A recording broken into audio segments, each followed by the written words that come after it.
On a appris au courant de cette semaine cette volonté du ministre Julien Yomouno de bloquer, c'est le terme qu'il faut employer, de bloquer le salaire de plus de 14 000 agents fonctionnaires de l'État. Leur salaire du mois de décembre ont été bloqués, et tout simplement parce qu'il y a des raisons comme quoi d'autres n'ont pas été enrôlés, il y a des cas de décès qui sont là, en tout cas beaucoup de multitudes de raisons qu'il a mis en avant. Et parmi ces personnes, tenez-vous bien, le procureur Mamadi Doumbouya fait partie, Charles Roy est également ferait partie, des fonctionnaires donc du CNT feraient également partie. On parle même du Premier ministre Dr Bernard Goumou. Vous ici, le fait de bloquer, de priver les Guinéens de leur salaire, surtout en fin d'année, avec la crise que nous traversons, j'aimerais comprendre vos avis là-dessus. Mohamed Alpha-Bari. Oui, moi je crois que, parce que nous sommes ça c'est un santage. En train de grignoter c'est du santage. C'est du santage. Oui. Monsieur Yomouno n'a pas ce pouvoir de bloquer le salaire du colonel Mamadi Doumbouya. Ah bon? Il n'a pas ce C'est du chantage, selon toi? C'est du santage. Non, je vous dis que c'est du santage. Il y a des gens qui n'ont pas reçu le salaire. Écoutez, je n'ai pas dit les simples fonctionnaires. Ouais. Mais écoutez, il y a eu combien de recensements dans ce pays-là? Bien. Ce n'est pas les travailleurs qui ont des problèmes, c'est l'État qui a des problèmes. D'accord. Il y a des gens tapis dans l'ombre là-bas qui falsifient les trucs des gens, des immatriculations. L'autre là, le jeune qui sortait dans les radios là, qui parlait des malversations au niveau de la fonction publique. Comment il s'appelle? Le monsieur là, qui avait même été interpellé. Il parlait de ça. Ce n'est pas au travail. Ce que vous pouvez, c'est de vous battre pour être à la fonction publique. Maintenant, si quelqu'un a 2 salaires, 3 salaires, ce n'est pas lui. C'est à l'État. On ne peut pas sévrer quelqu'un de son salaire à la fin d'année parce que peut-être... Mais écoutez, on a fait la présence souvent. Ils sont allés dans les départements. On a recensé des gens. On vient de faire un recensement qui n'a même pas fait d'abord 3 mois. Comment on peut sévrer les gens de leur salaire? C'est du chantage. Vous savez, moi, j'ai l'impression que ceux qui nous dirigent aujourd'hui sont dans un amateurisme tellement terrible que... Amateurisme tellement terrible que je ne sais pas s'ils savent c'est quoi la gestion d'un État. Est-ce qu'un père de famille, en situation de famine, peut priver ses enfants de nourriture? Est-ce qu'ils savent combien de gens sont derrière les petits salaires qu'il verse aux gens? C'est-à-dire un père de famille qui reçoit des salaires, combien de gens mangent derrière lui? Il prend combien de personnes en charge? Et en cette période sociale difficile dans notre pays, on nous annonce qu'on gèle des salaires de certains fonctionnaires. Et pire, on nous dit que maintenant c'est la bancarisation.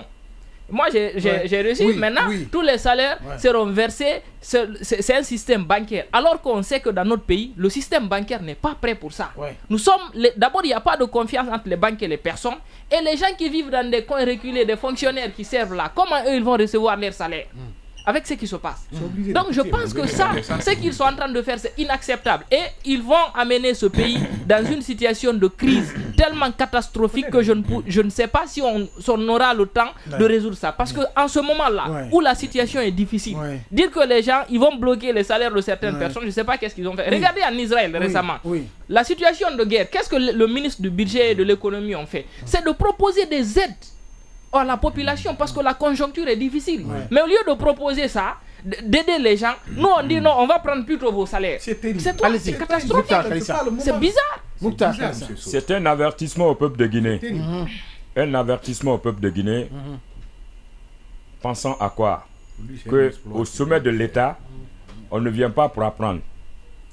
Pour être au sommet de l'État, il faut gravir les échelons pour être là.